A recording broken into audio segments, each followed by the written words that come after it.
ushobora gusengana n'umuntu ukaganiriza umuntu ukumva aho ibitekerezo bye bigana, uyu muntu ukaba wamuranga.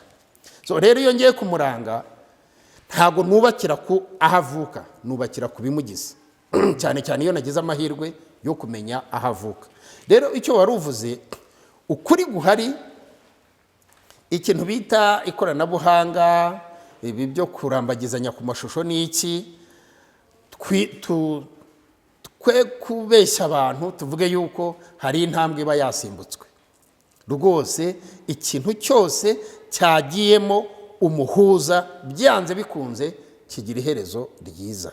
Niyo mpamvu navuze ko ibintu byose n'ubundi birangirira mu buryo bwo kwemera. Rero abantu benshi hari ibintu bibiri basigaye bakeneye kandi biza kuri social media. Ndagira ngo tujye tubivuga tureke kubisimbuka, nubwo bamwe babyumva nk'amagambo ateye isoni, ariko nibyo.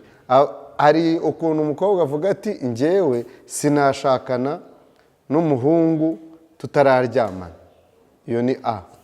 Icyambere, ndashaka umuhungu usiramuye, kandi wamugani ntiwabona ko umuntu asiramuye ushobora no kubimubaza akakubeshya. Umuhungu nawe hari ibindi abanza kubaza, cyane cyane bishingiye ku muryango. Yego. None ibyo byose reka nsubize nihusa aho ngaho. Ukuri guhari njyewe nk'umupasiteri cyangwa nk'umubyeyi, kuko mu kinyarwanda turatsinda ariko mu gipasiteri turacyaha cyangwa mu kirokore. Nabanza nkacyaha nkavuga ngo muzimushye mu izina rya Yesu, ndetse rwose kubana nacyo ni ukuvuga ngo ngiye kubana nawe, menya yuko ari kimwe mu muzigo ukomeye cyane ngiye kwikorera kuva mpisemo kubana nawe bikaba ari uko. Ibi rero tubibona no mu byanditswe byera, nko kuremwa k'umuntu, ibice byaho igice cya mbere ku murongo wa 31 ubwaho. Uyu murongo ugaragaza uburyo Imana ikimara kurema umuntu yamwishimiye cyane. Kubera iki? Ikiremwa muntu aho kiva kikagera ni kimwe mu bintu bikurura iki kireba cyose. Ni ukuvuga ngo iyi nyamaswa ireba umuntu imuhozaho ijisho, wenda bitewe n'uko imutinye cyangwa ireba uko aremetse ataremetse nk'uko yiremetse. Nitwa Revera Pasiteri Karemera James, tugira ikiganiro umuco n'umuryango byo shingiro ryo kumenya Imana.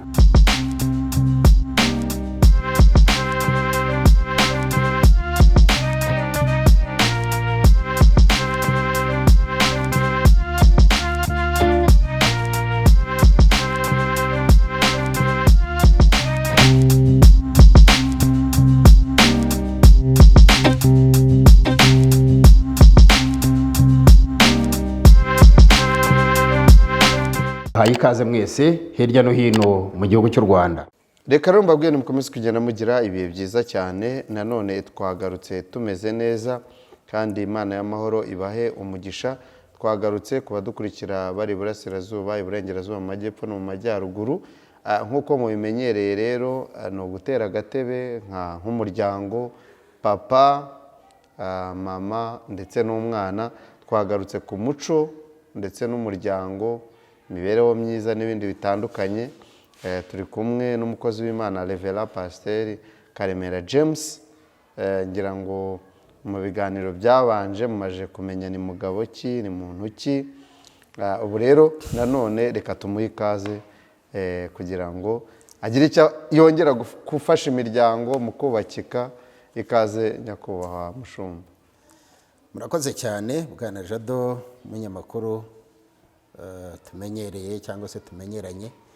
Ngira ngo abantu benshi bamaze kumenyera mu biganiro byiza n'uburyo ufasha mu iterambere ry'ivugabutumwa, kuko ivugabutumwa naryo ntabwo ari ikintu kiguma ahantu hamwe, nacyo ni ikintu gikura. N'industry ni uruganda rukura.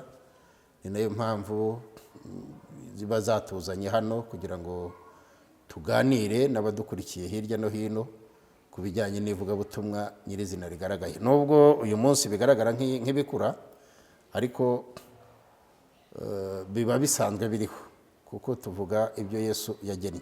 Ubwo rero nagushimiraga ku ikaze umpaye n'ubundi kuri iki gitangazamakuru. Turashima Imana. Mazina ni yayandi, ni Karemera James.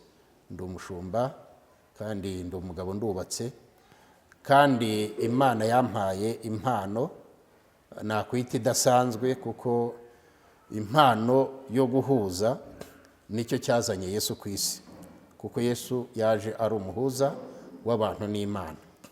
So rero iyo ni impano ikomeye cyane yo guhuza cyangwa se gufatikanyisha ibisa naho birimo bitandukana. Icyo rero nkikivuga byanze bikunze ndaganisha ku cyo bita umuryango. Umuryango wa none kugira ngo Yesu ajye kubaho nuko n'ubundi umuryango usa naho wari wamaze gusenyuka, kuko iyo turebye amateka mu bya Bibiliya tukareba amateka mu by'iyobokamana, kuko iyobokamana ni ikintu kigari, ntabwo gishingiye kuri Bibiliya gusa, hari ibitabo bitandukanye byunganira Bibiliya ku kintu kijyanye n'iyobokamana. Iyo ibyo rero tubyifashishije n'ubushakashatsi bukorwa, bigaragara yuko hari habayeho gusaduka, gutandukana. Bisaba rero ko habaho icyungo. Ntabwo ushobora kunga cyangwa se guhuza ikintu kitatandukanye. Ni icyo ngicyo rero naba mbwiye abadukurikiye, kuko tugarutse muri iki kiganiro. Ni ikiganiro cyiza, ni ikiganiro cy'umuco n'umuryango, ari nabyo shingiro ryo kumenya Imana, kuko uwo ari we wese uhamya ko Kristo ari umwami nuko aba afite aho akomoka, nuko aba afite aho abikomora. Ibi rero nibyo tuba dushaka kwibukiranya no kwibutsa abantu, kugira ngo abantu batirara, kandi kwirara niho icyo twita Satani cyinjirira, kigateza abantu gutandukana nyine, kuko abantu uburyo bashakana n'uburyo bashyingiranwa n'ikigero baba bagezeho cyo kwizerana no gukundana, nta kintu icyo ari cyo cyose cyabatanya. Ariko kwa kwirara no kurangaraho gato nibyo bituma wa mwanzi nyine yinjira akazana iki kintu cyo gutandukana. Noneho rero nyirizina turi ku ntangiro za bimwe mu bice bizagira umuryango. Uyu munsi rero turashaka kubanza tukareba kwirambagiza. Ese kugira umuryango wa papa, umwana, ngira ngo bihera mu mizi y'uko umusore agiye kurambagiza, y'uko umukobwa aje kurambagizwa n'umusore. Hanyuma wenda muri make uraduciramo, cyane yuko inkundo z'uyu munsi ku mbuga nkoranyambaga, iyo ubonye umuntu kuri Facebook ukamubona kuri YouTube, ukamubona ahantu hatandukanye, akaguha nimero mugahura, mu byumweru bibiri mukaba mukoze mariage, mukaba muteye amavi n'ibindi nk'ibyo. Noneho rero uyu munsi, ese umuhungu ugiye kurambagiza kugira ngo umuryango uzabe mwiza yahera kuki? Cyane ko mu muco nyarwanda bavuga ngo barambagizaga umuryango n'ibindi nk'ibyo, ubu umuntu yahera kuki? Urakoze cyane. Ahangaha ndi busubize icyo kibazo mbanje kwifashisha icyo ushorejeho cyitwa umuco. Kurambagiza umuryango nicyo gicumbi cy'umuco nyirizina. Burya nicyo gisobanuro cy'umuco, nuko iyo umuco ucitse n'ibyo byose byavugaga by'inkundo, byo kwizerana twifashishije amashusho tutaziranye, mu by'ukuri hatabayeho gutakaza umuco, nabyo ubwabyo byabungwabungwa kandi bikagera aho bigeza wa muryango. Ariko nk'uko nabibabwiye, ikiganiro cyacu cyitwa umuco n'umuryango, byo shingiro ryo kumenya Imana.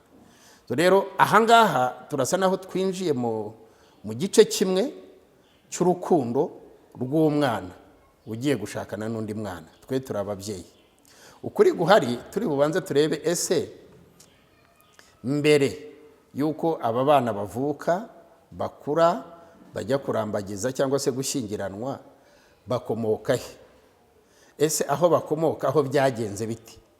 Iki nicyo kidufasha kuza kubona igisubizo byibuza gishobora kunyura abantu ku kijyanye n'iki kibazo warumbajije cy'inkundo za none. Kuko uyu munsi ndifuza ko uyu munsi muri iki kiganiro nta bindi turi bufateho, turafata kwirambagizwa mu minota dufite 20, kuko ishobora kuba ndende, yafata n'amasaha 3.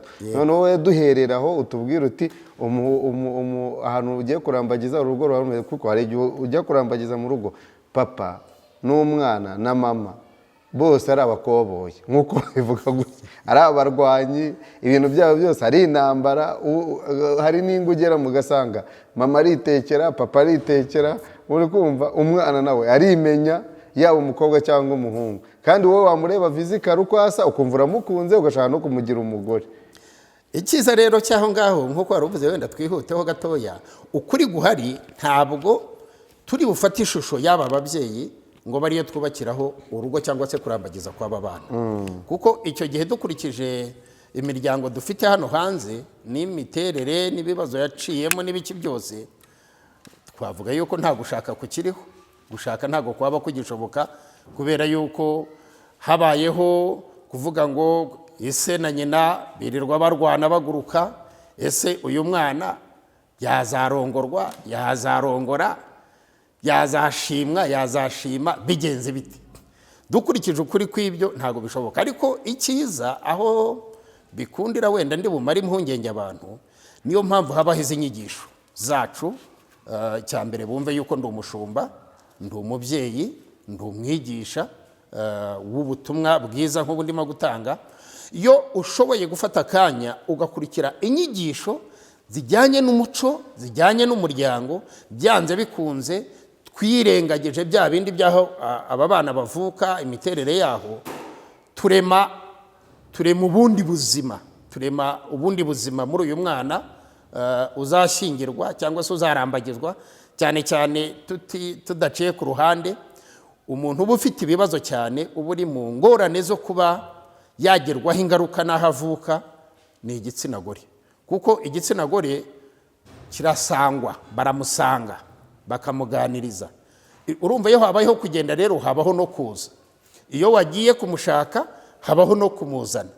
Uyu rero ujya gushakwa niwe uba uri muri risike nini cyane yo kuba atarongorwa, yo kuba atabona umugabo, kubera ko iwabo bateye kuriya. Iki rero ndashaka kugira ngo nkiguhurize gato n'icyo mu muco nyarwanda, ubwo turi bwinjire mu muco wacu. Mu muco nyarwanda habaho wita umuranga. Umuranga ntabwo ari se w'umwana, nta nubwo ari nyina w'umwana. Si se w'umuhungu, si nyina w'umuhungu. Nta nubwo ari se w'umukobwa, nta nubwo ari nyina w'umukobwa. Umuranga n'undi muntu uturuka hirya, ashobora kuba ari umwe mu muryango w'iwabo w'umukobwa, cyangwa se akaba umwe mu muryango w'iwabo w'umuhungu uzaranga umukobwa y'ibunaka, kimwe n'uko yaba inshuti yo hanze. Nka James, uko nigisha umuco iki, tuba dufite abakobwa mu itorero, tuba dufite abo duhura nabo hirya no hino. Ushobora gusengana n'umuntu, ukaganiriza umuntu, ukumva aho ibitekerezo bye bigana, uyu muntu ukaba wamuranga. So rero iyo ngiye kumuranga, ntago nubakira ku ahavuka, nubakira ku bimugize. Cyane cyane iyo nagize amahirwe yo kumenya ahavuka. Rero icyo wari uvuze, ukuri guhari, ikintu bita ikoranabuhanga, ibi byo kurambagizanya ku mashusho ni iki, twe kubeshya abantu tuvuge yuko hari intambwe iba yasimbutswe. Rwose ikintu cyose cyagiyemo umuhuza, byanze bikunze kigira iherezo ryiza. Icyo nari nkivugiye kuki? Ku kintu bita umuranga. Umuranga rero uretse no mu muco wacu wa Kinyarwanda, niyo tugiye muri Bibiliya. Niyo tugiye muri Bibiliya dusanga ari ingingo turimo dutakaza kandi y'ingenzi. Kubera yuko ikibazo James ari bugire akakigirana n'umudamu we nyuma yo gushakana, mbere y'uwo ari we wese, burya bari wamuranga. Niwe babanza kuganiriza akavuga ati se ko mbona bimeze biti, byaba bimeze biti, wadufasha iki? Wamuranga rero ni umuntu ukomeye muri uyu muryango, kuko aguma ari icyuzuzo cy'uriya muryango. None se uyu munsi umuranga ni ngombwa? Nshobora kuvuga ngo sinanabyita ngombwa gusa, ahubwo nabyita itegeko. Uretse yuko nta nibibaho bitagira umuranga, kuko niyo YouTube ubwayo yamaze kuba umuranga, guhuza umuntu uri hanze igahuza n'uriya, ikoresheje amashusho ikazageza igihe ibahuza. Ahubwo turavuga ngo iyi YouTube ifite izihe mbaraga zo gusimbura umuntu. Ubwo duse n'abafasha bari abantu barambagiza bakoresheje, ariko ntacyo bitwaye. Ntago byabura kugitwara, kuko iyo biba bidafite icyo bitwaye, Jado, tuvugisha ukuri, ntago tuba tugeze ku rwego. Cyane cyane nko mu Rwanda, nabonye ibipimisho ubundi basohora, mbona birababaje cyane. Birababaje ko aho umuntu atandukana n'undi ku minsi 2 y'urushako, atari amezi. Nyine usanga ari igihe umuntu wenda nk'abanyamahanga, abantu ntibanyumve nabi, bo bamwe mu bihugu bimwe na bimwe barangije kwiyemeza yuko abantu bazajya basezerana, sibyo, babanje kubana bakaryamana bakagira gute, kugira ngo bize kubafasha, urukumva ko bazabana baziranye.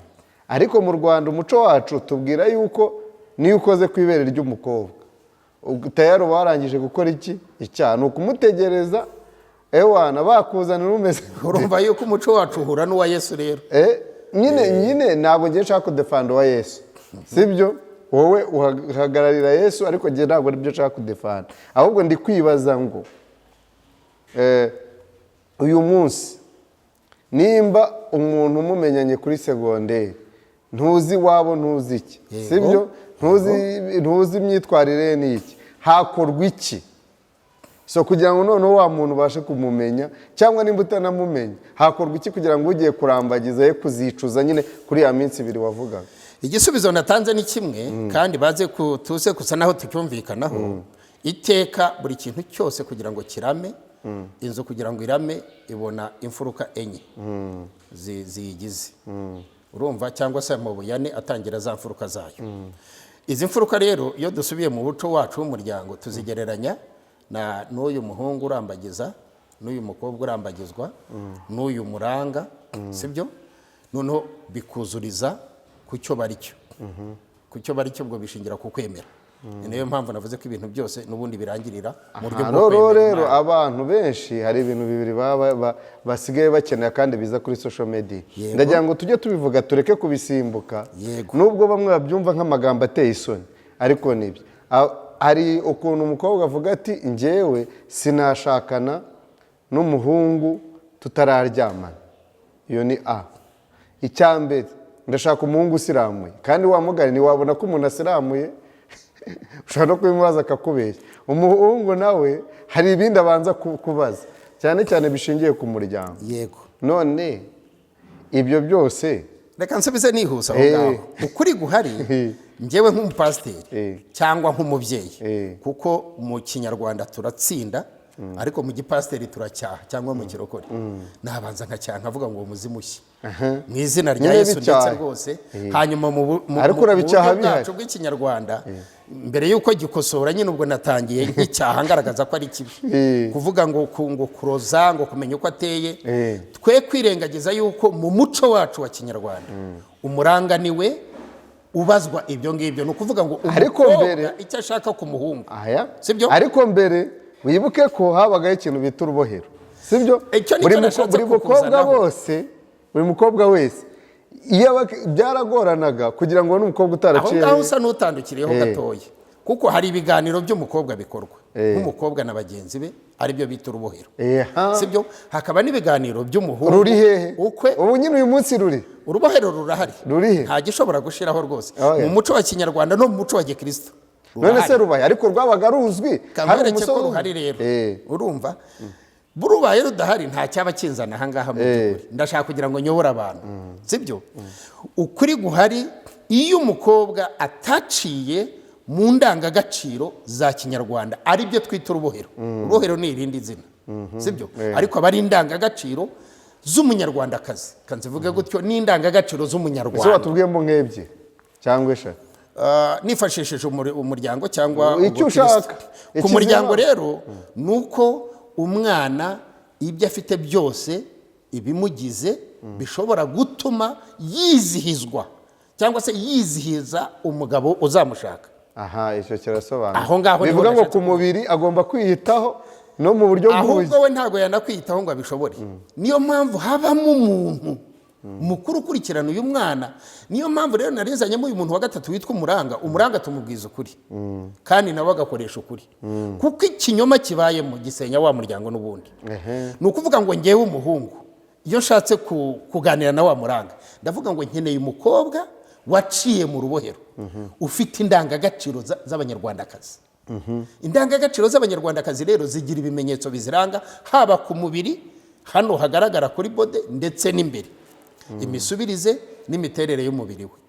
Aho rero niho hahandi nyine iby'iki gihe bivuga ngo ufite amabere manini, ufite amabere matoya, uzi ko nere biriya bintu, ariko mu muco wacu wa kinyarwanda uretse ibi byateye by'uruzungu ngo byo kuyagabanya n'iki, hari harimo ububasha bwo kuyayobora di. Yes, hakoresheje imiti ya kinyarwanda. Ariko bavugaga avuga ngo ubu ngubu ngo asigaye ari imishumi, ko ngo abantu bayirirwa bayakorakora ngo bagira bate. Aho ni naho nacyahaga, kuko icyo ni ikizira mu muco rwose pe. Ayo ni amahano, tubyita amahano mu gikorokore tukavuga ngo ni ibipagani, ari byo umwaduko w'abazungu bavuga ngo ni ibishenzi, ariko ni n'ibishenzi koko. Ni ibishenzi kuko uriya muntu icyo wari umukeneyeho, hamwe abanyarwanda bavuga ngo agapfundikiye gatera amatsiko, ntabwo ukigifitiye amatsiko. Aba ari ukurangiza umuhango. Rero wa muhango w'ubukwe urarangira, hagakurikiraho undi, kuko burya ikintu gisoza ikindi kicyakira. Ni ukuvuga ngo kuvuka byakirwa no gukura k'umwana, gukambakamba n'ibindi bikakirwa n'ubugimbi, ubukumi cyangwa se ubusore, hakaza kubamo umugabo no kuba umubyeyi. Buri kintu cyose rero kigira ikigisimbura. Ni ukuvuga ngo ba bantu bamenyanye mbere y'uko babana, iyo babanye haba hakeneye ikindi gikurikiraho. Ikindi kiba gikurikiye rero ni uguhararukana, kuko ntacyo baba bakishaka kumenyana kirenze ku cyo bamenyanyeho. Ariko twitse kuri aka kantu, ndumva ariko kagirira abadukurikiye umumaro. Ni ukuvuga ngo kurambagizanya kugezweho no munsi wa none, twifashisha ikoranabuhanga, ntabwo ryaba bibi, ariko 100% ntabwo rishobora gusimbura ibisanzwe. Nta nubwo bijya bibaho. Uko wabikora kose, YouTube iraza ihinduka umuranga, YouTube irahinduka inshuti yawe, YouTube irahinduka byose, ariko ntabwo ibisimbura. Yagombye kugufasha kwihutisha, ariko buri ntambwe ukubahiriza umuhango cyangwa se icyiciro cy'iyo ntambwe igezeho. Ni ukuvuga ngo nimba ugeze ku gihe cyo kurambagiza, warakundanye, wateretanye na benshi, kuko kurambagiza biravuna. Ntabwo ari ikintu bucya mu gitondo ngo urambagize. Niyo mpamvu ushobora kurambagiza ukarongora ugeze ku mukobwa wa 7, waba ubikoze nkawe cyangwa se hari ubigukorera, kuko habamo ya communication navugaga, yuko umukobwa ashobora kwegera umuranga akamubwira ibyo ashaka ku muhungu, kuko wenda yamaze kubona yuko bitangiye kwinjiramo. Uyu muranga hari icyo yubatse muri uriya mukobwa ku muhungu arimo kumurangira, hari icyo yubatse muri uyu muhungu ku mukobwa arimo kumurangira. So rero aho ibintu bipfira, mu mvugo y'icyo gihe tuvuga ngo aho ruzingiye, nuko dukenera kurunguruka, guhengereza. Iyo uhengereje burya ngo hengereza ibibi ntahengereza ibyiza. Numva hari ahantu habaho, kuko YouTube ntabwo uzayibaza ngo ese runaka ateye gute, tureke iby'iwabo, icyo ni ikindi. Ariko basigaye babyandikaho ati ndi umukobwa w'imyaka 18 y'amavuko, ndemetse gutya, naciye mu rubohero rwose, urumva narakuzwe, naraganirijwe, wakirangira nyine n'ifoto akayishyiraho. Igisubizo cyabyo rero ni uko intambwe ikurikiye igaragaza ikinyoma cyo yararimeje. Kuko rwose pe, kuko wamuranga iyo amaze guhamiriza umukobwa nka ka kantu wari wavuzeho ko umuhungu asiramuye, ariko wari uzi ko babashyiraga n'ahantu akamwambura, akamureba kugira ngo amenye uwaranga uwo ari wo. Erega iki kintu cyitwa ibigaragara hanze, kigize housing cyangwa se body y'umuntu uko imeze, ni kimwe mu byubaka urugo. Imbere kiza ku nshuro ya 2. Iyo umuntu arambagiza akurikizaho nyuma y'ibyo yabanje kureba. Yarebye isura yawe, yarebye imiterere n'imigendere, igize icyo yubaka muri we. Noneho kuko yatangiye kugira icyo yubaka muri we, nibwo agiye kureba n'ibindi. So rero iki housing cy'inyuma, kera umuranga yagushyiraga ahantu rwose, akakureba agendeye ku byo uwarangira yifuza cyangwa afite, kuko turaganira. Nimba ari ukuba umuhungu asiramuye akaba abizi, kugenda rero akabeshya umukobwa ko umuhungu agiye kumushyingira asiramuye, adasiramuye, urumva yuko bukeye nyine bigenda bitese. Uwaba yamaze kuba YouTube, umuhungu ashobora kubeshya umukobwa ko asiramuye kuko umukobwa yabimubajije, kuko yumva ari ibigize urukundo rwe nyine mu byo yakundira umuntu. Okay, noneho rero mu rwego rwo kugira ngo dusoze iki kiganiro, abadukurikiye ntabwo dushaka kujya tubarambira. Yego. Ni ubuhe butumwa noneho ubu ngubu kugira ngo tugisoze waha abajene bari kurambagiza, ni n'ubuhe butumwa cyangwa inama wahereza abakobwa? Reka mvugire muri rusange, nifashishije umurongo wa Bibiliya, mu itangiriro kuremwa k'umuntu. Ahangaha icyo nshaka kugarukaho ni iki? Icyo nshaka kugarukaho nuko ikintu bita ikiremwa muntu ari kimwe mu bintu bigoranye kubimanaginga cyangwa se kubana nacyo. Ni ukuvuga ngo ngiye kubana nawe, menya yuko ari kimwe mu muzigo ukomeye cyane ngiye kwikorera kuva mpisemo kubana nawe bikaba ari uko. Ibi rero tubibona no mu byanditswe byera, nko kuremwa k'umuntu, ibice byaho, igice cya mbere ku murongo wa 31 ubwaho. Uyu murongo ugaragaza uburyo Imana ikimara kurema umuntu yamwishimiye cyane. Kubera iki? Ikiremwa muntu aho kiva kikagera ni kimwe mu bintu bikurura iki kireba cyose. Ni ukuvuga ngo iyi nyamaswa ireba umuntu imuhozaho ijisho, wenda bitewe n'uko imutinye cyangwa ireba uko aremetse, ataremetse nk'uko yiremetse. Umuntu rero aremetse mu gukurura. Niyo mpamvu iyo umuntu ahuye n'undi, wa mukobwa ahuye n'umuhungu, amukurura ako kana kubimugize. Imana rero nayo imaze kurema umuntu ngo umuntu ayibera mwiza, yumvira mukunze cyane, iranamusingiza ngo inezezwa cyane nuko uyu muntu yamuremye. Haleluya. Ariko iherezo cyangwa se igikomeye cyane ni uburyo ugomba gutindana n'uyu muntu. Aricyo nari mvuzeho ngo kubana nawe binsaba yuko mvuga ngo ni umuzigo uremereye, ndi buture ukameneka, ndi bukomeze nkikorera nkavunika mbere yuko nemera kubana nawe. Aha rero iyo dukomeje hepfo mu bice byaho bya gatanu muri icyo gitabo cy'itangiriro, bice 6 umurongo wa 6, bigaragaza noneho aho wa mutwaro wari ugeze Imana. Urumva Imana yatangiye isingiza umuntu, ivuga ubwiza bwe, burya imuremye, burya yinejeje. Noneho muri iki gice rero cya 6 ho noneho yatangiye kwicuza icyatumye irema uyu muntu.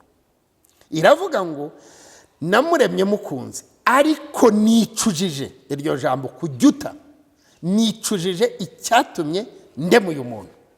Haleluya. Noneho dufashe ku rugero, aho niho narimbuze nti ushaka kumenya imiterere y'umuntu kugira ngo ushobore kubana nawe, wabanza ukigira no kuri iri jambo ry'Imana. Imana itangiye isingiza umuntu, igaragaza ko ari mwiza. Hepfo itangiye kugaragaza ko ari umuntu mubi, ugoranye kubana nawe, uhindagurika, udashobora kugendana nawe urugendo wizeye ko rusoza. Aha rero ndabihuza n'uyu muhungu n'uyu mukobwa bagiye gushakana. Mukirebana amaso ku maso, amaso murakururana. Nibyo, urareba icyo kibuno, ureba amatayi, ureba amabere ahagaze ameze nk'umutemere nk'uko babivuga n'iki. Umukobwa nawe arareba amatuza, arebe igihagarara cyangwa se uko umuhungu ashingutse, yumva ibyo biramukuruye. Ni byiza buri wese asubiza undi atabanje gutekereza ngo ese uyu muntu ngiye gusubiza yego nzamuheka mu yihe ngobyi, ese ingobyi ndayifite yo kuzamuhekamo kugeza ku iherezo. Haleluya. Umuhungu nawe akabitekereza gutya, akavuga ibyo afite hano arabyujuje, ariko se nzabana nawe kugeza ku iherezo. Kuko iyo ugeze imbere ya pasitoro, abapasiteri ni beza, bo ni inyundo, ni nk'amategeko, ni nko mu murenge kumva ngo yakoze umurenge, tuzabana karamba, ntabwo tuzongera urumva, nzamutunga kugeza Kristo Yesu agaragara. Ziriya ni inyundo, ni ibishimangizo baba bashimangiza. Ariko kugushimangiramo icyo kintu utarigize ugitekereza, icyo nicyo nasabaga abahungu n'abakobwa bagiye gushingirana, yuko babitekerezaho bakajya babanza kureba ngo ese ibi binkuruye ejo bizaba bikinkurura koko? Aya mabere ahagaze nk'umutemere ejo naba yaguye yamaze konsa bizagenda bite? Haleluya. Imana ibahereza amahoro n'umugisha. Rero urakoze kubw'iki kiganiro, aka niko narishushe ngo nsorezeho kuvuga yuko nimba Imana yararemye umuntu ikanamuhamiriza ko imukunze ari umuntu mwiza, bugacya mu gitondo ikavuga ngo nicujije icyatemye nde mu muntu, nizo zanshakano z'uno munsi dufite. Niko kwagupfa k'umuryango. Ibi rero nibyo dushaka gukoraho, nibyo dushaka kwigishaho, kugira ngo twigishe cyane umuhungu n'umukobwa bagiye gushyingiranwa, turokora abazabakomokaho. Nkatwe nk'abapasiteri tuba dushaka kurokora abazabakomokaho.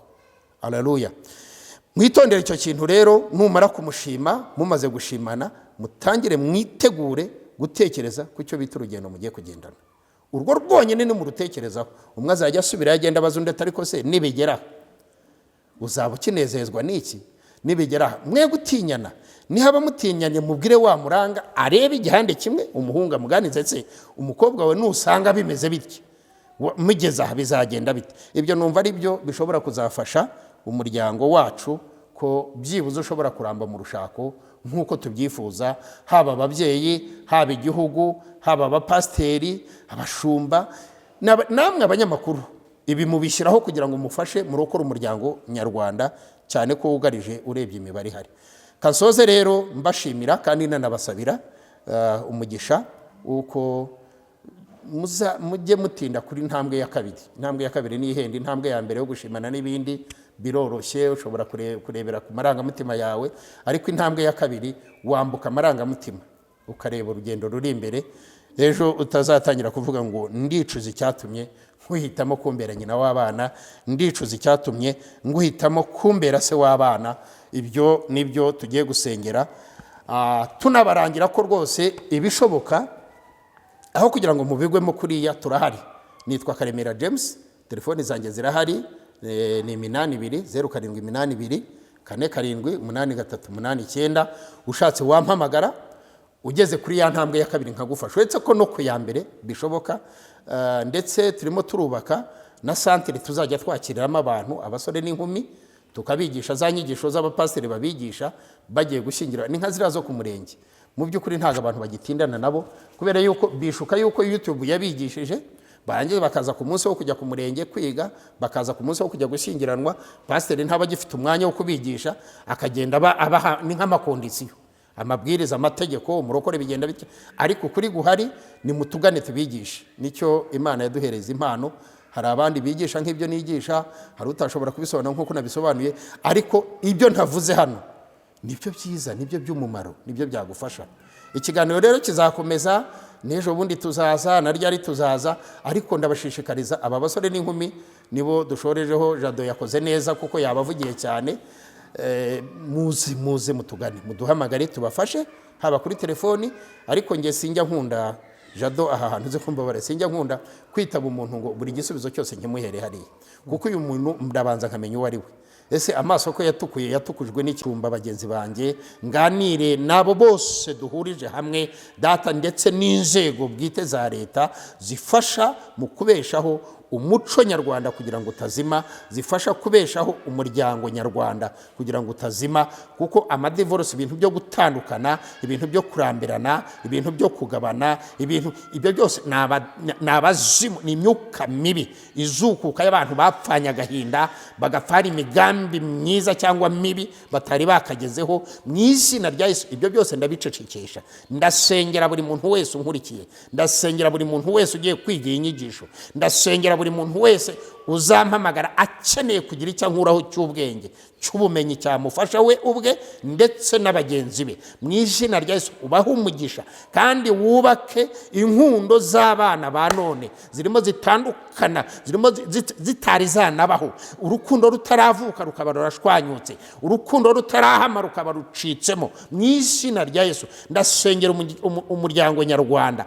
Abakuru, Bibiliya ijambo rya rirambwira ngo nuko ngo abagore bakuru baze bigisha abagore bato ibyingo zabo. Ni ugusobanura yuko urugo uraruzi, umuryango urawuzi, ndetse n'indangagaciro z'umuryango urazizi. Niyo mpamvu waduhagurukije nkatwe, uduhereza iyi mpano ikomeye yo kwigisha imiryango, yo kwigisha umuco. Erega Bibiliya yubakira ku muco w'abo bantu bagiye kwiga iyo Bibiliya. Niyo mpamvu abanyarwanda mbagushyize imbere, abatoya mbagushyize imbere. Hari abazaba bubaka ejo, hari abarimo kubaka uno munsi, hari abubatse ejo hashize. Bose mbashyize mu biganza byawe kugira ngo ububakire urugo rwiza, izina ryawe rihimbazwe. Urakoze kandi ku bwa Jado, wemera kudufasha kugira ngo iki kiganiro gitambuke hirya no hino, kigere ku banyarwanda benshi, ari abari imbere mu gihugu cyangwa hanze y'igihugu. Nawe umuhe umugisha kandi ujye umubashisha, umwuka wawe wera mubeho, umurinde gutana mu izina rya Yesu, kugira ngo afashe benshi. Ikuzo n'icyubahiro ni ibyawe. Ndasenze kandi ndizeye data, hano niho nongeye gusamura n'igihugu cyacu cy'u Rwanda, uhereye ku muyobozi mukuru ugikuriye twese kugeza ku muyobozi wo hasi. Aba bose ni bamwe mu bagize umuco n'indangagaciro, mu kuzibungabunga, mu kuzigisha, mu kuzimenyekanisha, kimwe natwe abapasiteri bahamagawe twese. Izina ryawe rihimbazwe ku bw'ibyo. Ndasenze kandi ndizeye mbyambaje ku bwa Yesu Kristo umwami wacu. Amen. Murakoze rero, ndabashimiye. Naho ubugaruka, ikiganiro ni umuco n'umuryango, byo shingiro ryo kumenya Imana. nomero ya telefoni ni yayindi, ni 0788 47 83 89. ukampamagara nkagufasha kubikomeje. Ndi umupasiteri, ndi umubyeyi, ndubatse. Kuvuga yuko nubatse rero nuko nkiri kumwe n'uwo twashakanye. Turacyari kumwe, turahamya Imana n'abantu bayo. Shalom, shalom, cyari cyari.